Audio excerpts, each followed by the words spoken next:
મહાવીર જયંતિ એ જૈન ધર્મના 24માં તીર્થંકર ભગવાન મહાવીરના જન્મ કલ્યાણ તરીકે ઉજવવામાં આવતો સૌથી પવિત્ર તહેવાર છે.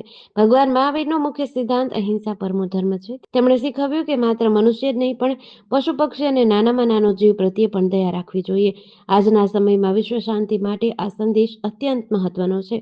આવા ભગવાન એવા મહાવીર ભગવાનની જન્મ જયંતિ નિમિત્તે ધોરાજીમાં આજે મહાવીર જયંતિ નિમિત્તે વિશાળ શોભાયાત્રા નીકળી હતી.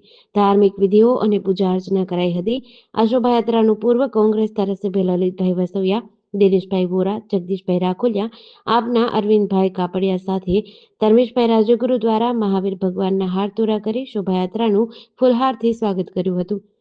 આજે મહાવીર જયંતિ નિમિત્તે અહિંસાનો ઉપદેશ આપનાર ભગવાન મહાવીરની જન્મ જયંતિ નિમિત્તે ધોરાજીમાં જૈન સમાજ દ્વારા જે શોભાયાત્રા નીકળી રહી છે એના સ્વાગત માટે અમે ઉપસ્થિત રહ્યા છીએ અને ભગવાન મહાવીર દ્વારા જે અહિંસાનો સંદેશ આપવામાં આવ્યો છે એને બધા અનુસરે અને જૈન સમાજ તથા સર્વે સમાજને મહાવીર જયંતિની શુભકામના પાઠવું છું.